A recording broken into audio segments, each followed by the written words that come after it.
Okay, welcome to the September 19th, 2023 regular city council meeting. Would you please all join me for the Pledge of Allegiance?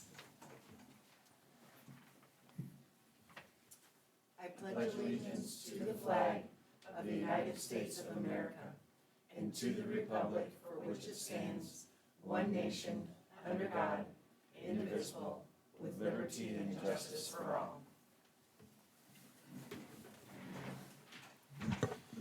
Roll call, please. Smock, I am here.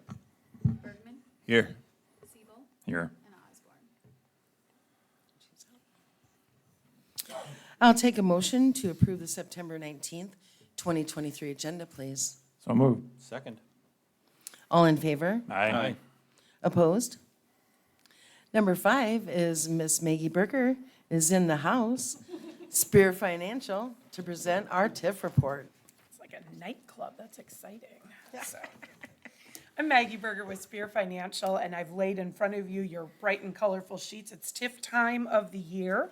I'll just walk through this very quickly with you. The red section outlines any general obligation debt that the city has outstanding. The 2020A and 2020B bonds at the end of page 1 and page 2 were the most recent debt that you have issued. Your total principal and interest is after that, and you have $6,190,000 of principal outstanding against your debt capacity. The different ways that you pay some of this debt down is you use TIF revenues for some debt. You use some water revenue for both the 2015, the 2016, and a small portion of the 2017. And that was just because you were issuing debt at the same time that the water department needed projects. And so you were able to issue debt cheaper than them going out and doing their own loan. And so what you did is you included it with your issuance, but they pay the portion of the debt service that is attributable to their project. So biggest takeaway from this page 2 is that there's no property taxes levied at this point in time for any of the debt. Now, you do have general obligation debt, so at any time you can choose to pay that with property taxes, but at this point in time, we're not paying anything with property taxes. We then have an orange sheet. This is the first time you guys have had an orange sheet. The orange sheet is the revenue debt that you have outstanding. This encompasses the 2023 sewer revenue SRF loan. So this is the revenue debt that you did as part of the sewer project. So this is the state revolving fund loan. That's in an amount of $9,855,000. This is a preliminary schedule. Once that project closes out, and whether you borrow the full $9,855,000 or not, we will update this schedule. So we check in on it usually, probably by this time next year. That project won't be closed out, but probably by this time in 2025, that project will be closed out. And so we'll have a set schedule. But this is at a 2% interest rate. It was issued in April of this year. And I do want to point out that you were perfect on your timing for this project. Interest rates are set to go up with the SRF program starting October 1st. Oh, wow. So this rate is locked in at the 2%. We anticipate that rate to be somewhere between 2.7 and 3.25. So we're very happy that you guys were able to get this one locked in before those rates changed. Biggest takeaway from this page is that there's no property taxes levied. You cannot levy property taxes for this debt. It is revenue-based debt. You sign loan agreements that say it will only paid with the revenues of the system. Hence the reason we had to go through the issue of getting ordinances amended and getting rates raised over the last few years. So city does not have any rebate agreements outstanding currently. Rebate agreements, I'll remind everybody, is if you enter into a TIF agreement with a developer, they say, we're going to build something and we want a portion or all of our taxes for the next few years rebated back to us because we built something new and added to your valuation, but there are no rebate agreements currently. The yellow pages to your TIF report outline the portions of the debt that are being paid from the different TIF districts. So the city has multiple TIF districts. So the way that we've done this is we've broken them down. So the 2020A and 2020B debt, some of those debts were payable from the East Heights district. So on an annual basis, the city clerk is going to transfer back in money from the East Heights TIF district into the debt service fund so that those dollars or those bond dollars can be paid. From the 2015 and 2017A, that's paid with funds, and 2017B is actually paid with Northwest TIF district funds. And then the Home Acres TIF district pays for the 2015 and part of the 2017A. And then we have that residential area, or what we call our new residential area, that was part of the 2015 debt, and that's being paid, or a portion of that debt. So when we go in and we issue debt, we ask the city, what are all the projects that you need done? No matter where those monies are gonna be paid from, we wanna lump them all together so you only pay one cost of issuance. Then on the back side of that, in the planning and then on the back side as well, we break that all down to you, and in this case, we break it down per source of revenue. And those sources of revenue, we have to keep separate as different TIF districts so that we can use the TIF money out of those certain and specific districts. You do have some low to moderate income set aside in that purple column for the residential district. That just means when you incentivize a project for market rate housing, you have to set low to moderate income set aside there. And that is on the Blackhawk County rate, which is above 44%, I believe.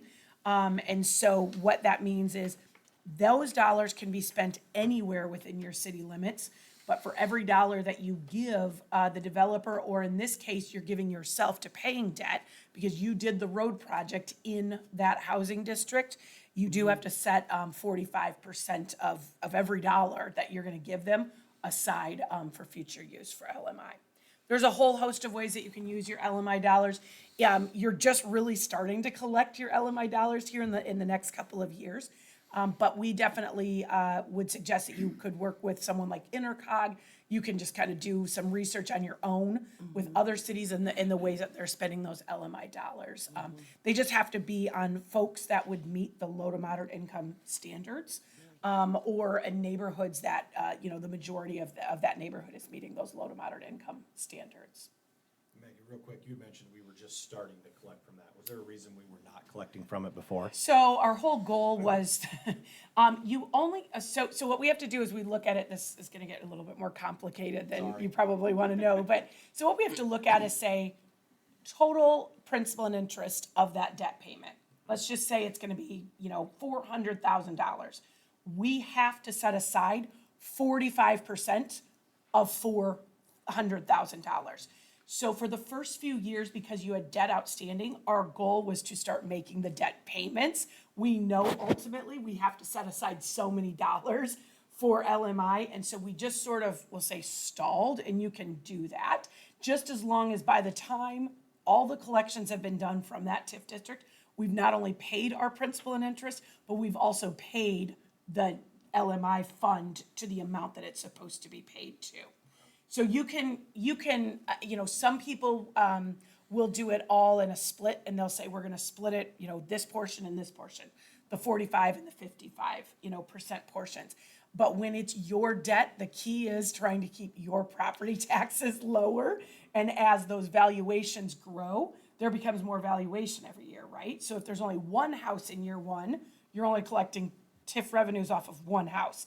But then when you get to year two and there's three houses, you're collecting TIF revenues off three. So our goal was just to kind of ease into your debt payments that had interest-only payments at first, and then start collecting the LMI and setting that aside. So we've had a conversation about what that amount has to be. Ultimately, that has to be set aside, and at this point in time, we don't fear that, by what you give the TIF, what you give the debt service of that residential bond, you should be able to set aside the LMI that is necessary as well.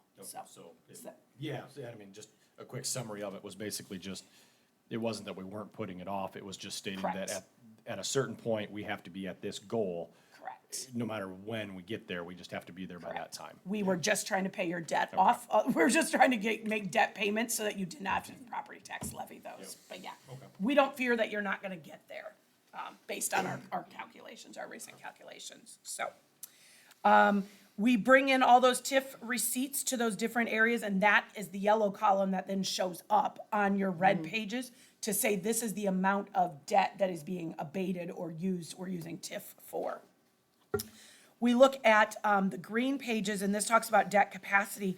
We're gonna look at column number 2 where we've drawn the arrow and read straight down. For fiscal year 24, The city of Evansdale has an actual 100% valuation of $271,094,000. That grew by 1.7% over last year's valuation. 5% of that valuation, if we read straight down, is $13,554,000. That's what the state says constitutionally. You can have that much principal of GO debt, not our revenue debt. That orange sheets, they don't count against this capacity, just the GO debt.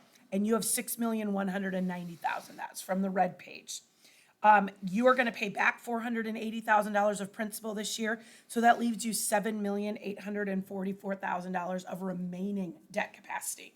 I know that the city has some projects coming up, so this number makes me feel very good because I know you have some large GO projects coming up, and so this shows us that we have debt capacity. The conversation we always have is how we pay the debt. But from a capacity standpoint, we're feeling comfortable with the estimates that we've seen so far for your projects moving forward in the next couple of years. The one thing I want to point out also here is that we ask you, you probably shouldn't issue more than 80% of your total debt capacity. So we take 20% off there, that 2.7 number. So minus that 2.7, it's 5,133,000. Can you issue more than 80%? Absolutely.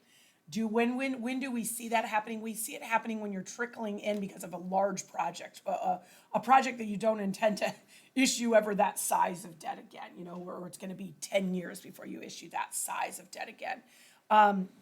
We also note that you're paying back at, $300,000 to $400,000 of debt annually, so you're increasing. The other thing that we will know in January is where your assessed valuation will be as of 1/1/23, which is fiscal year 25. We all got those nice little letters from the county at the beginning of the year telling us that our valuation went up. Yours was nice. Mine was not nice. Mine was not. Those colorful little letters that everyone's talking about. This is statewide on average, is what we're hearing is 25% valuation increase. That will help your debt capacity because it will grow your valuation, so you will add debt capacity. I don't know how it will equate yet till you get into your budget, till you work with House File 718, till we know the rollback number, which we probably won't get till the last week of October or the first week of November, how that will affect residential properties. For the most part, commercial, industrial, we know is going to stay at 90%. So there's a whole lot of things, but from a debt capacity standpoint, the valuation increase will help you dramatically. It'll probably add $300,000 to $500,000 of debt capacity, which is not something you add quickly because you don't ever grow at that, rate on a pretty regular basis. Yeah. So we'll wait and kind of see. I'm sure that we'll be having lots of conversations come January when those new valuations roll out to us. And then the last part, and I'll just go through one of the sections, but the last part is the blue sections, and there's 2 pages per TIF district. So we start with East Heights, and then we go into the Northwest, we go into homeacres, and then the residential area.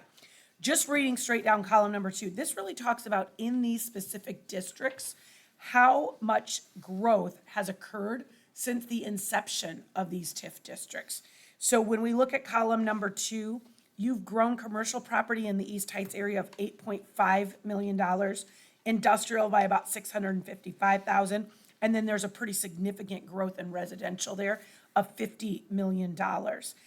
No multi-residential in fiscal year 24 or beyond. So yes, it was a classification in 23, but it's not there in 24, and it has merged with residential. So easy way to say is that 49,315 residential number went to 5152. Well, 106,000 of that is some apartment building or some twin home that was a multi-residential that has now rolled into residential.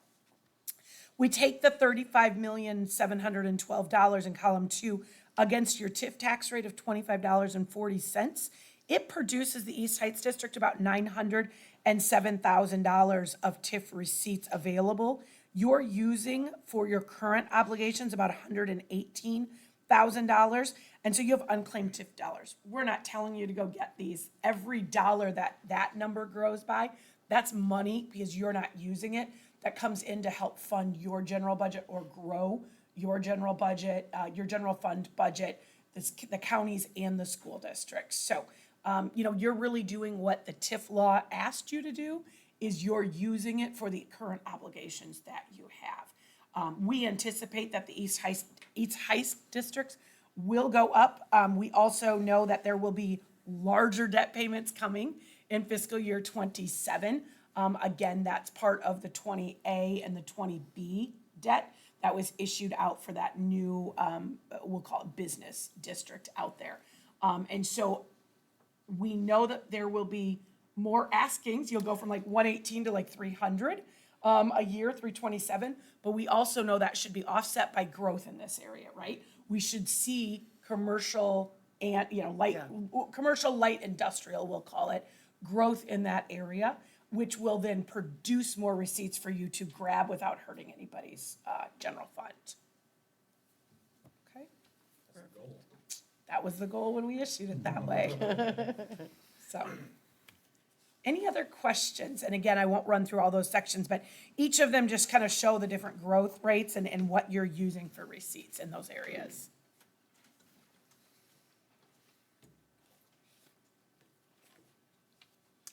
Does anyone have any questions for Maggie tonight? Not this time. Thanks, Maggie. Thanks, I'm sure this Thank is you, not Maggie. the last time we'll be seeing each other, right? Oh, definitely not. Probably not. Thanks, Maggie. Thanks, have a good night. We appreciate you. Item number 6 this evening is public discussion. If you would like to come up and speak to us, please come up to the podium, list your name and your address, please.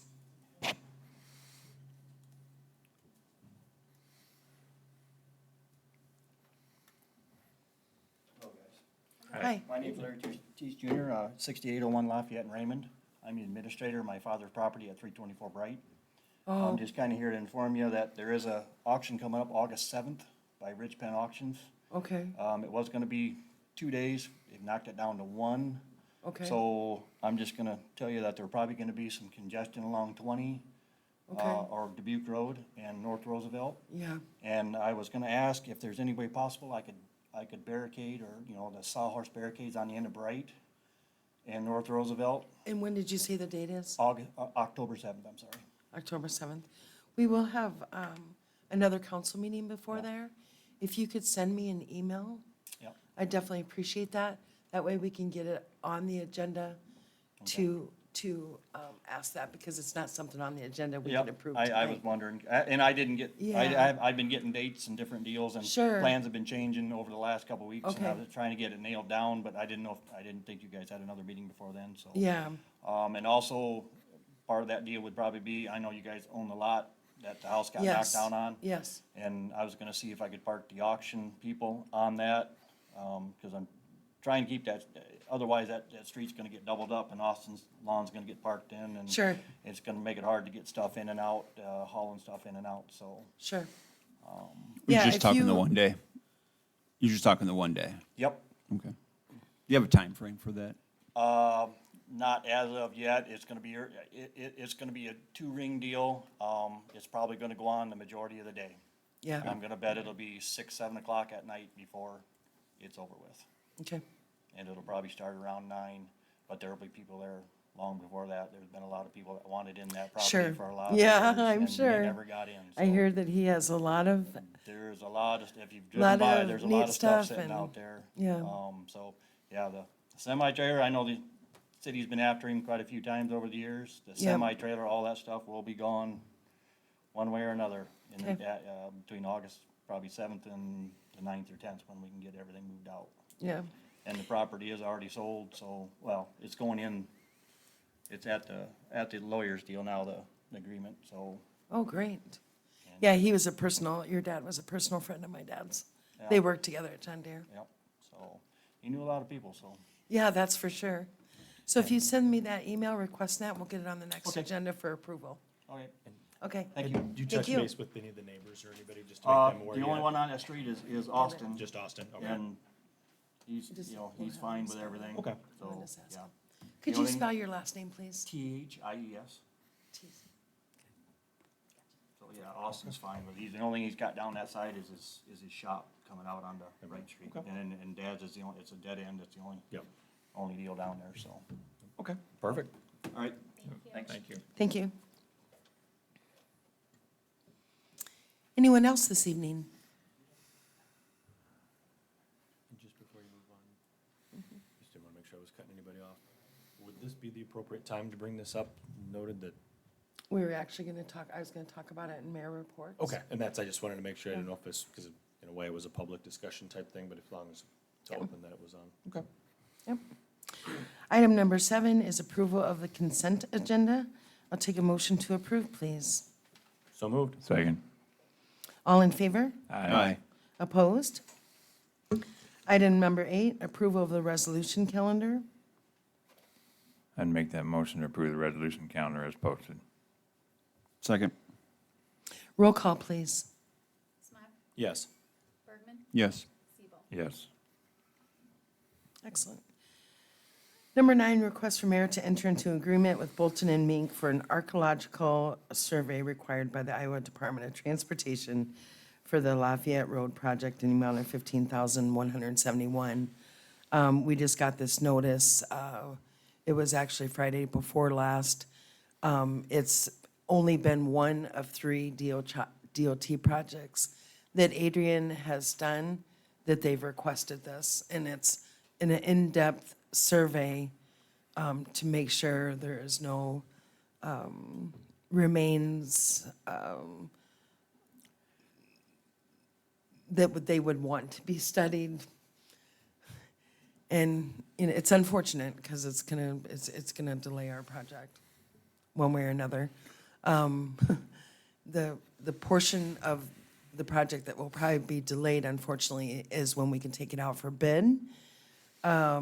We are planning on taking it out for bid in December, and then it was gonna be January, and now this could possibly throw it out to March, because all this stuff has to be received by the DOT before we can go to bid.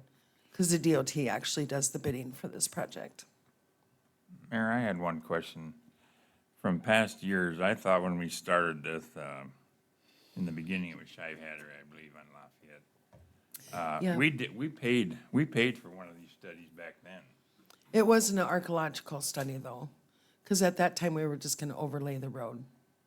We weren't tearing anything up. We paid for, we did it on this project so far. We've done surveys and soil surveys and, you know, concrete surveys and, you know, all those other surveys, but we were not required to do an archaeological survey. Oh, we have to now. We have to know. If we want the federal funds. or the That's state correct. funds. So we can deny it, That's correct. but we save 15,000 and potentially give up 1.7 million? Yes, that is correct. I think we should put something out to citizens, they're not all here to let them know that this is gonna be delayed for a little bit. I had a lot of people in Lafayette concerned about Lafayette. And, I thought, like you just said, it was, things were going, but now this is Yeah, gonna, this well- is gonna drop It's another back. 3-month delay. Yeah, they're already upset about Lafayette. I understand, but I don't make the rules. Could you put something out in, Yeah, to the citizens so they know Yes. it's not the council or the mayor? It's, absolutely. okay, thank you, I appreciate it.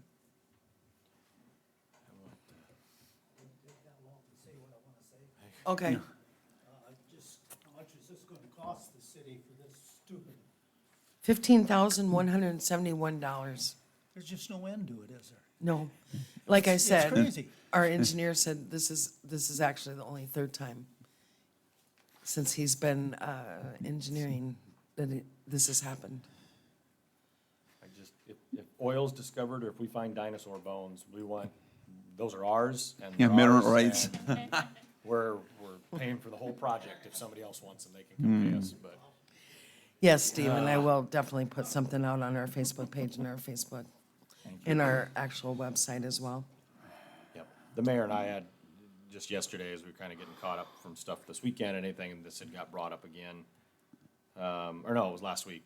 Anyways, we had chatted and just, her and I even went back and forth of just, how can we, refute this in a way that still allows us to keep the funding, and then, well, fine, they want it, then give us 1.7 $0.15171. You know, Yeah. just build it into Recoup the funding money. you're already Yeah. giving us anyways. I mean, and you can go do it. you're but- making us jump through the hoops. so. Yeah, but it's the state, and if we want the money, we have to do everything that they say until they cut us the check, unfortunately. Well then, with that, reluctantly, I'll make the motion. I will second, just to keep things moving. Thank you, counselors. All in favor? Aye. Opposed? Number 10, request from People's Service to enter into an agreement with Electric Pump for an annual maintenance of the lift station pump components for all lift stations in the amount of $2,500. And Mike Nyman is here with People's Service. If you have any questions for him regarding what this proposal means to our lift stations. I had a question. Didn't we have some kind of agreement with having those looked at a year or so back? We did a contract for something. We haven't. This is something that we talked about several years ago, when Chris even actually was in office for the wastewater plant. People's Service had talked about it a couple times with us. You know, what this agreement does and what this annual maintenance does, they are the experts on the pumps. So it allows us to foresee any kind of problems. It also helps us with budgeting, so we don't have this, you know, what was this last one, 60,000, 50,000, 25,000, okay, I was way off. The one at the wastewater plant, you know, if they're testing these, you know, it could be seals, it could be, you know, it could just interior components. I believe, and I have talked to Heath Drager, and I've also talked to Mike Nyman, an electric pump, that it's preventative. It's preventative maintenance is what it is. That's what it amounts to. So the amount is per annum, it's annual, right? It's annual. That's right. This is an annual agreement. Okay. If there's no other discussion, What kind of, can you explain the comprehensive? I mean, she kind of said it was preventive maintenance, but what's your scope of doing this? Yeah, they'll do a physical assessment of all the pump and the motor, and then do an electrical assessment too. So you can, you know, whether it's the impeller or seals, like the mayor said, she did a good job of explaining that. Thank you. Thank you. You know, and it can show you small problems before they, turn into bigger, more expensive problems. The other thing it will do, like the mayor said, it'll give you, if you have problems, you will be able to budget a little better. Pumps do fail. I mean, there's a life expectancy to them. Maybe you can start to put them in a budget so you spread it out more. And then there's other things you can do. If you know a pump is starting to fail, you can use it as a backup pump more, so you get more years of service out of it before you want, if you don't want to replace it right away, you know. So each station has at least 2 pumps, so you can remove one and still provide service. So this, you know, so you can use a failing pump as a backup, and we did that at Michigan for the last couple of years, my understanding. But Yeah. it's, you know, it's a piece of information that is pretty useful. Then- Service, and as it recommends it in most smaller cities. Will you be providing a detailed report of your inspections? Yeah. Okay.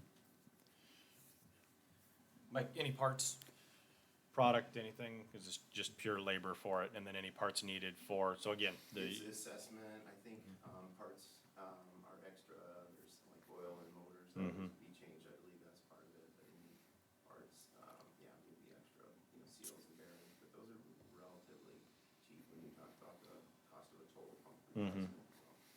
So, you know, and some pumps, before they fail, it might be a lot cheaper to rebuild them. That's typically what's done. The one that we replaced at the plant was so far gone, it really wasn't cost effective to rebuild it, but, you know, so you might be able to save money that way too, so.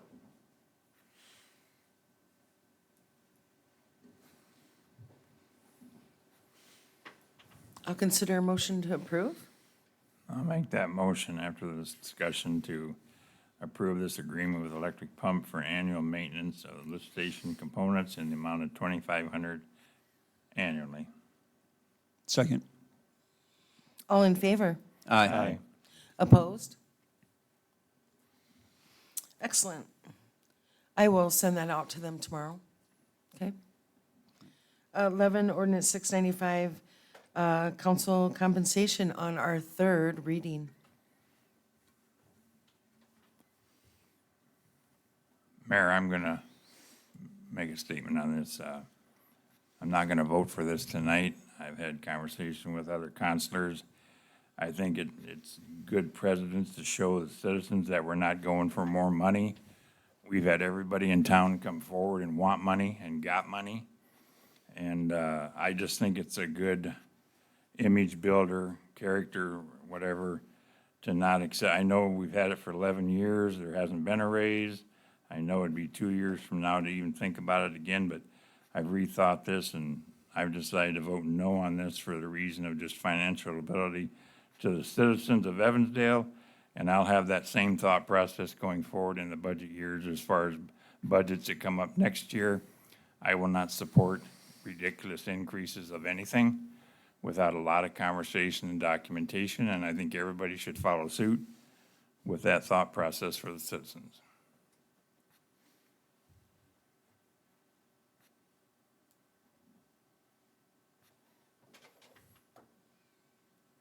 Well, we still have to go through the motion to approve. So Unless it fails due to lack of motion. that is correct. Okay? Well, I would say it is going to fail due to lack of I was motion. just gonna say, I will state publicly that yes, I will not move for it tonight. And I will not move forward tonight. Okay. Ordinance 695, council compensation on its third reading fails to lack of motion.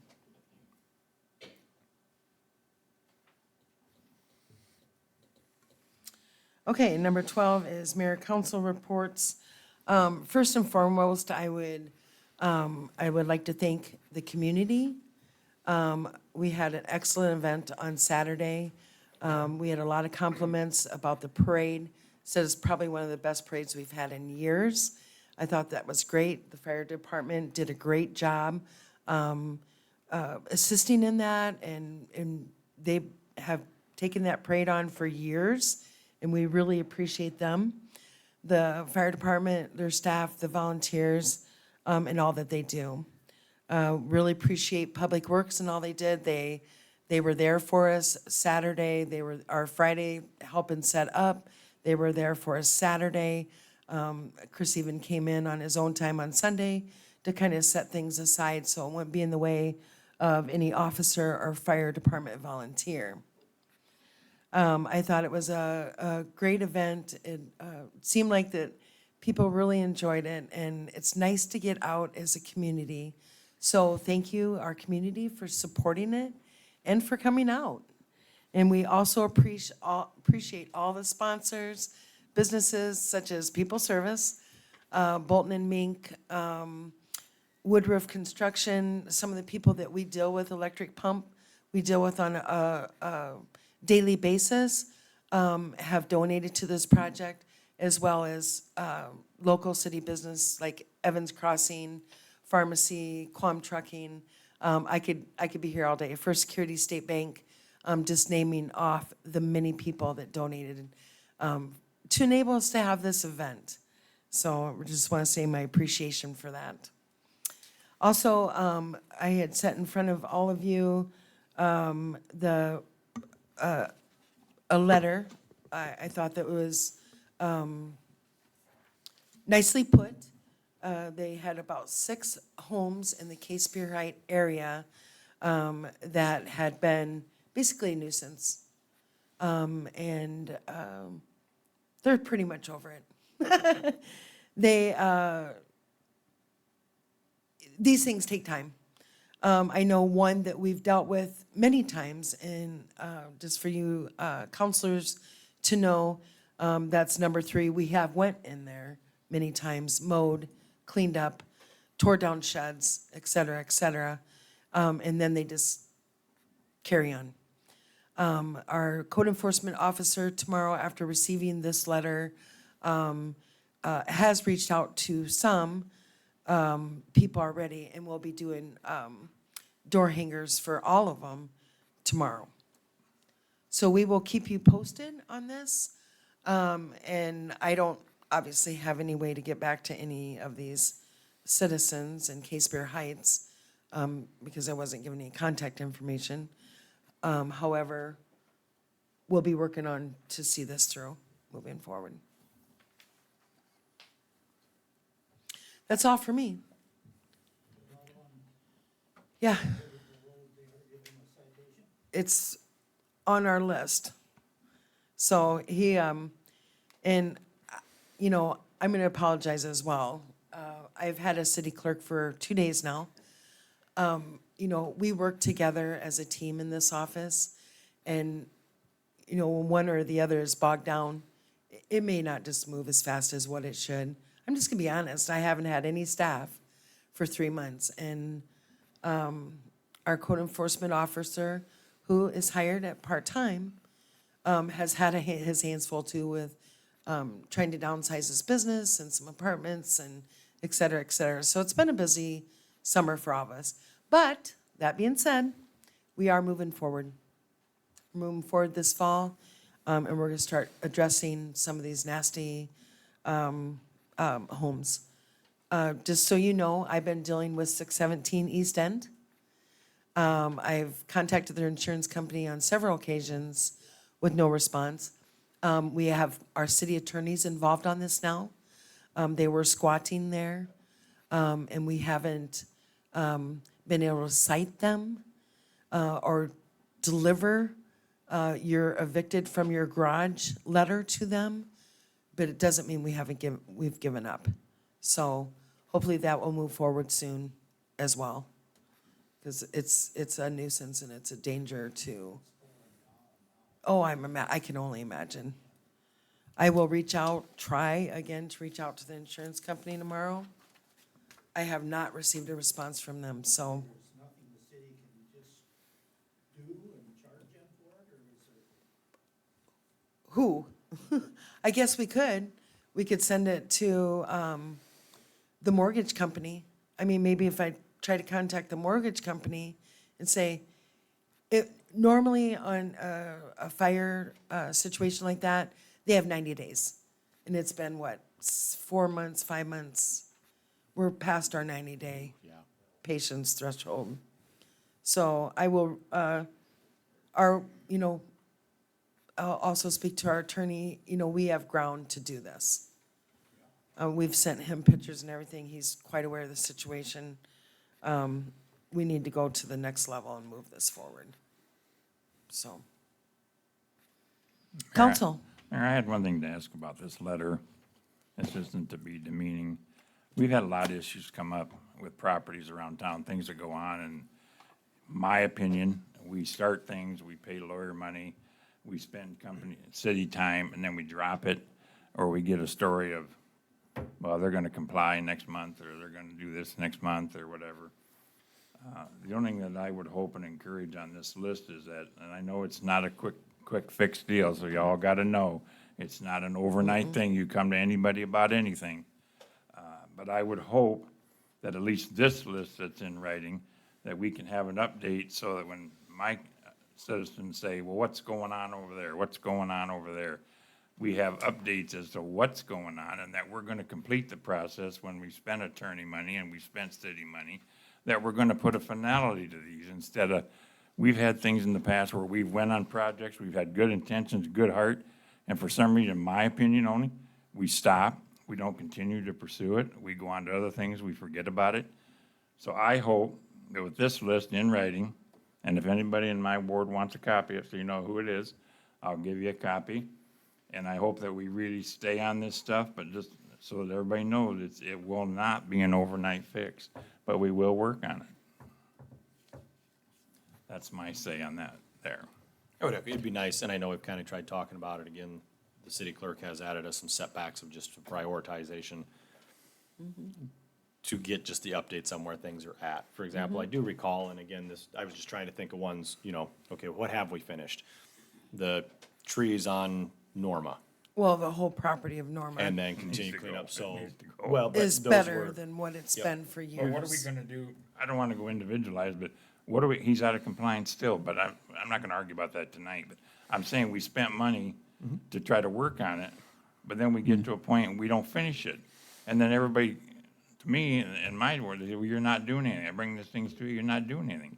I would like to know, and I've talked to Steve, I'd like to know what the process is when if that's out of compliance, and I don't mean to take if they're out of compliance and the ordinance, they're not meeting the ordinance, then let's do something about it and clean them up. Not stop because we feel sorry or because of this or because of that.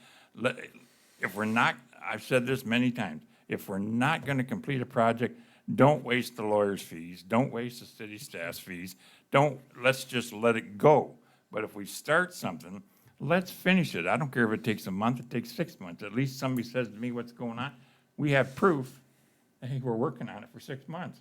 But that's what it takes through litigation and all this kind of stuff. And that's what I hope can happen with this list and the other things that are out there in the community that need straightened out.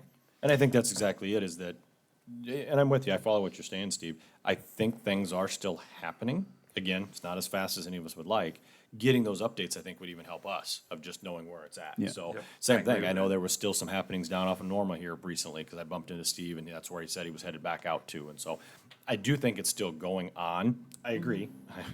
Can we just be in and done? Well, when they bring more stuff back, or they dump more on the property, we just gotta go around it again. But, yes, I think that would be the biggest takeaway, or the to-do for us on some level, just to have a kind of a running property list. And I understand we need people to do that, so. Yeah. Misty, hint, hint, nudge, nudge. Yeah. Hi. Yeah. Yeah, and we That would be we are great. working with our new software on that, so we can provide the reports. But I'm gonna reiterate one more time, we have a part-time building inspector, part-time code enforcement officer.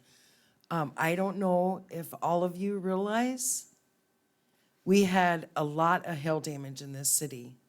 Do you know how many permits that we have issued in the city? And he's been busy with that. He's part-time. I'm not condemning. I know, whatever. I'm just saying, if it was a perfect storm this summer, that's probably what it was. When he's in town, he's not been focusing on code enforcement. He's been focusing on all the permits that he has to do the inspections for. And that's fair enough too, to know. Yeah. So that, I mean, that's all the part of this Yeah. process of, okay, if we're not getting on our, haphazard properties, it's because we're issuing permits, so at Well- least it's all a part of the knowledge of knowing where we're at with things. And again, he's been hired part-time. Yep. So, So in other words, I think what the mayor's getting at is that's a good conversation topic for budget season come December. absolutely. Yeah, I think that's what she's absolutely. getting at. No, And I don't think that, I don't think that, Steve is, that's something that he's looking to do. I can't say that it was just the perfect storm. I'm not making any excuses. We issued $10,000 worth of permits in August alone. She just got another, half a dozen roofing permits just this afternoon. It's just nonstop. I mean, it's hard to even keep up with it. So, not making excuses, I'm just saying this is reality, guys. That's good.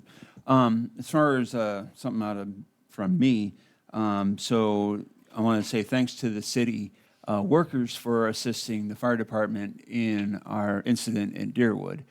Yes, With yes. that, do we have any knowledge of what kind of overtime that we had to pay for that? Actually, there was, in the payroll today, because it was from last week, there was some payroll because Cheyenne was lacking comp hours. She'd already reached her limit. Brandon was comp hours. Chris was called out several times and he's salary.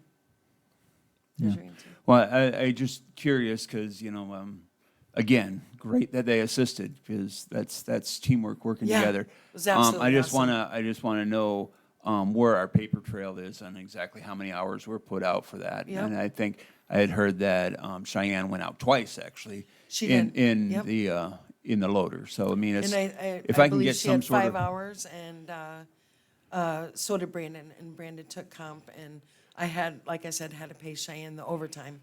Okay, so then how do we know exactly how many hours? I guess I'm again, kind of new to this thing, even though being here Okay. about That's a year and a something you half. can definitely give me a call about tomorrow, and I'd Yep. give you that I exactly. would like to see kind of how we track that. Sure, Okay. yep, And there is a overall overtime budget still off each department though, correct? absolutely. So, and that's where I've snagged it before, Jeff, is Yeah. just when Yeah. she gives us those full-on budgets. Actually, we're just gonna, And again, actually, we're it's just gonna it's not borrow some really, money it's from the not fire really department. necessarily where it's at in the budget. It's just I want to know where the paper trail is Yeah. for paying this out, Yep. like any place else, we, punch a time clock, let's say. And so that's kind of what I am looking at, Yep. is how do we know that's the hours that were actually performed? Right. I don't, are you done? Yeah, I'm done. You're done. Okay. I'd like to bring back up to the table to the counselors to reenact this security system in City Hall. And if it has to be CRC at the same time, I never heard nothing about that till the last meeting when we were trying to do this. But if we're looking out, and this kind of goes back to saying no to the compensation for counselors, it's something that's needed. It's just as important as people wanting their paychecks. I think it needs to be brought back to the council for a decision. I'm all for letting Hawkeye Alarm put a system in. I looked the stuff over, I don't see any problem with it, for what I know. And I think that should come back up on the agenda, and let's get that going. It's something we're kicking down the road, and I don't understand why. Budget time or no budget time, we do things without always saying budget time. So I'm asking that it gets on the next agenda for the council to decide a security system for here and CRC or whatever, so that we can take a final look and make some kind of vote to get something going in these buildings. I don't think budget time doesn't mean a lot to me, that we gotta wait for a $7,000 investment in safety and security. I think it's something that we should take wholeheartedly and say we need to do it, it's the right thing to do, and don't kick it down the road 6, 8 months. So I am asking that, Mayor. And we have current quotes. I mean, the quotes that were presented to us, when do they expire? I think both of them said 30 days, so I think that we'd be fine. I could reach out to both of them and ask if they would extend it if they are, Yeah, find that time out is too. up. Mhm. Because we do not have one for the CRC though, correct? No, It was we just for do City not. Hall. No. Do they have a camera system down there? It's gonna be in our budget discussions for this next fiscal year. And that's where this landed was, well, that was already for the CRC bunch, and it's just doing both together to try to get, as best pricing and timing stuff on it. So the council at that time had just elected then, it was a budget discussion for this next year. Well, I'm asking the counselors that are here, do you want to bring this back up for a vote? This cannot be discussed right now. It's not on the agenda. I can put it on the Okay. next agenda. That's all I'm It asking. cannot be, you cannot discuss that. You cannot make any kind of an agreement, approval. It's not on the agenda.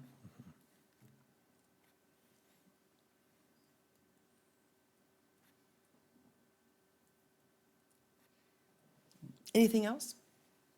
I mean, I can keep talking if you want, but people typically get tired of getting to hear me talk, so, I'll take a motion to adjourn. so moved. Second. All in favor? Aye. Opposed? Aye, let's keep this going. I want to mark down, that was a nay. I want that one in the. Hey, someone's got to do it. Jeff can stay here.